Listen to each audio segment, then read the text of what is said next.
काही कळत नाही यार. अरे तू काय चिप्स खात बसलायस फक्त? मी तुला काहीतरी सांगतोय माझ्या प्रॉब्लेम बद्दल, तुला काहीच पडलेलं नाहीये का? अरे तुला वाटतो तेवढा मोठा नाहीये प्रॉब्लेम. हो, माझ्या जागी येऊन बघ म्हणजे कळेल प्रॉब्लेम केवढा मोठा आहे. तुझ्या जागी असतो तर मी असा मूर्खपणा केलाच नसता. काय म्हणाला? म्हणजे त्या दोघींना असं आजूबाजूला आणून ठेवलं नसतं ना. आता तू त्या दोघींना आजूबाजूला शेजारी आणून ठेवलं, मग त्यांच्यात भांडणं होणारच आहे. तुला असं वाटतंय का मी बोलवलंय शनायाला तिथे राहायला? ती स्वतःहून आली आहे ईशाकडे आणि आता ते एक एक डिमांड सुरू झाल्यात तिच्या. मला एक दिवस घरी यायचंय, एक दिवस घरी यायचंय राहायला. घेऊन जा घरी. घेऊन जाते. असं कसं घेऊन जा घरी? काही बोलतोस का रे? घरी आई बाबा आहेत, राधिका आहे, असं कसं घेऊन जा? नाही, मला काय वाटतं माहिती केडी, तुला शनायाचं डोकंच नाही. नाही म्हणजे शनाया इतकं हुशारीचं वागूच शकत नाही. कुठल्या तरी अति शहाण्याचा हा प्लॅन. मीच दिलाय. काय? अरे नाही, काही नाही. मस्त आहे. अरे दात काय काढतोयस तू? इथे माझी हालत काय कळतंय का तुला? वॉचमनच्या केबिन मध्ये सुद्धा मला राहायला जागा मिळणार नाही. पॅसेज मध्ये गाद्या बिद्या टाकून झोपावं लागेल, अशी हालत झाली आहे. तू ना टेन्शन नको घेऊ डार्लिंग. हे बघ, मी काय सांगतो तू ऐक. तू ना वहिनींनाच सांग शनायाला तिथून घालवायला. म्हणजे असं असं सांग त्यांना की आता मला इथे शनाया नको आहे बस. म्हणजे काय होईल, तुझी बायकोच शनायाला तिथून घालवेल, म्हणजे तुझा प्रॉब्लेम सॉल्व्ह. आणि शनायाला हे सांगूच नको की मला हे सगळं माहिती आहे म्हणून, म्हणजे तिची सिंपती पण मिळेल. काय, शनायाची सिंपती, वहिनीचा विश्वास, झालं काम. तुला काय वाटतं हे माझ्या डोक्यात आलं नसेल? अरे झालंय ऑलरेडी करून. राधिकाला मी सांगितलं, तिला म्हणालो हे बघ हे मला काही म्हणजे आवडलेलं वगैरे नाही. ही शनाया तिथे राहायला आली, मला अजिबात आवडलेलं नाहीये असं सांगितलं मी. बुळबुळीत. हा? बुळबुळीत हे असं भेंडीच्या भाजीसारखं असं सांगून काय होणार आहे? असं रस्त्यासारखं तिखट असं सांग ना. असा घरी जा, बॅग फेक, आदळ आपट कर, फुल टू ड्रामा. असं म्हण, नकोय शनाया मला. हा, असं ड्रामा कर रे काहीतरी, म्हणजे त्याने प्रॉब्लेम सॉल्व्ह होईल बघ. हो म्हणजे हे सगळं केलं तर होईल वर्कआउट ते? अरे 200%.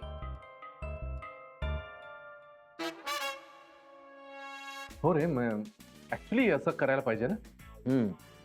काय गंमत माहिती का केडी, माझ्या हे सगळं असतं डोक्यात, पण इतकं सगळं घडून गेलं ना की सतत भीती आहे. पण तुझ्याशी बोललं की मला कॉन्फिडन्स येतो, माझा असा कॉन्फिडन्स वाढतोच एकदा. पण काय आहे ना, माझ्या खिशात पैसे नसले ना तर माझा कॉन्फिडन्स जातो रे. करेक्ट. नाही मला वाटलंच होतं अजून तू पैशांच्या मुद्द्याकडे कसा आला नाही. मग नाही पण बरोबर आहे, यू डिझर्व इट. हा, तू जे सल्ले देतोयस त्याचा मोबदला तुला मिळालाच पाहिजे. करेक्ट. ऐश कर. हे काय एवढेच? एवढेच म्हणजे आता आहेत की भरपूर, अजून किती हवेत? बरं 200 दे. तू 200 काय अमाऊंट आहे? अरे दे ना, सांगतो ना. हे कसले 200? जीएसटी. जीएसटी? गुरु शनाया टॅक्स. कॉफी ऑर्डर कर.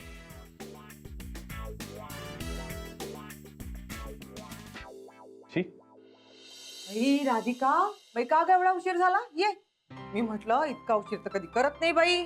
फोन केला तर फोनही लागत नाही तुला. म्हटलं दुकानामध्ये काही झालं, तिकडे अडकलीस का ट्रॅफिक मध्ये अडकलीस, काही कळायला मार्ग नाही ना. नाही आई, ते चिटणीस सर येणार होते ना. हो. चिठ्ठी सर का काही घ्यायला येणार ते का?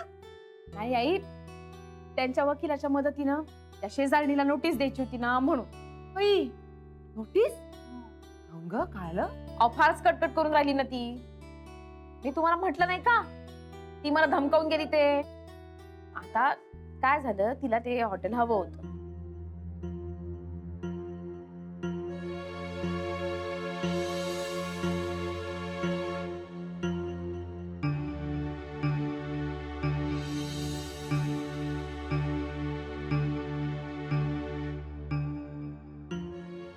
राधिका, एवढं सगळं घडत आहे दुकानाच्या बाबतीमध्ये आणि तू काहीच नाही सांगितलं घरी. यायना तरी सांगायचं होतं ना, चांगलं सुनावलं असतं तिला. आई, अहो बाबांना सांगून काय उपयोग झाला असता? आपली शन्या कशी आहे, तिच्यासारखीची कोडगी. तिला फारच माज आहे पैशाचा, तिच्या कामाचा. म्हटलं मग आता हिला लिगली उत्तर द्यायला पाहिजे. नाही, मी म्हटलं माझ्या दुकानातल्या कटकटी इथे घरात काऊन आणायच्या? नकोच ते. अरे, हाच फरक असते स्त्री आणि पुरुषामध्ये. पुरुष कसा ऑफिसातल्या सगळ्या अडचणी, सगळ्या कटकटी घरी घेऊन येते आणि का करते, सगळा राग आपल्या बायकोवर काढते. स्त्रिया या सगळ्या कटकटी, सगळा त्रास सहन करून देखील हसतमुख नवऱ्याचं स्वागत करते. हे पा आले नवरोबा. त्याचा घरी जा, बॅग फेक, आदळ आपट कर, फुल टू ड्रामा. असं म्हण, नकोय शनाया मला. हा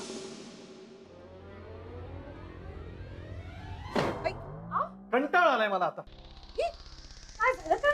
झालं काय? काय झालं काय? अरे पण का झालं गुरु? त्या सणाला पाहिलं ना की माझ्या डोक्यात तिडीक जाते. आता मला नाही सहन होत. अहो झालंय काय तुम्हाला? तू ब्रोकर बरोबर झालं का? तुझं बोलणं झालं का? श्रेयस आणि तू जाणार होता मी ते करून राहिले ना ते. करून राहिले म्हणजे कर ना लवकर यार. अहो, शांत व्हा तुम्ही. इथे नकोय आपल्या समोर. मला ना एक क्षण सुद्धा ती डोळ्यासमोर नकोय माझ्या. आणि हा आई तुला सांगून ठेवता, ती जर जाणार नसेल ना तर आपण इथून निघून जाऊ. पण आता मला सहन होत नाहीये. हो, शांत करा बरं, तुम्ही बसा तुम्ही. नाही मला नाही बसायचं. तू प्लीज काहीतरी कर यार. मला ना आता नाही सहन होते राधिका. प्लीज काहीतरी बघ. पाणी पी. मी पाणी. अरे गुरु अहो. पाणी पी. या शन्यापायी यांना खूपच त्रास होऊन राहिला. या शन्याचं तर काहीतरी करावंच लागेल. बाई राधिका, तुझा संसार वाचवायचा असेल तर तुलाच लढावं लागेल. अगं तुपाचं आणायचं राहिलं आणते. भारती थोडं लोणचं आण ग. अहो राधिकानी केलेलं लोणचं संपलंय, पण समिधानी आणलंय दुसरं, ते आणते. हो, मीठ आण मीठ. ही अळणी भाजी काय मी खाणार नाही. नाना, तुम्ही ना खरं तर लोणचं खाऊच नका आणि मीठही जास्त खाऊ नका. तसे या वयाला फार चांगलं नाही. तशीच खा ना भाजी, कशाला उगाच. नाही, तब्येत बिघडेल ना तुमची. काही होत नाही मला. उगाच अळणी जेवण जेवणार नाही मी. हा, नाही मग उगाच ना ऍसिडिटी होईल तुम्हाला आणि मग तुम्हालाच त्रास होईल आणि नंतर मग कटकट करत बसा. तुझ्या जवळ नाही करणार कटकट, समजलं ना? भारती पापड आण जरा. बरं आणते.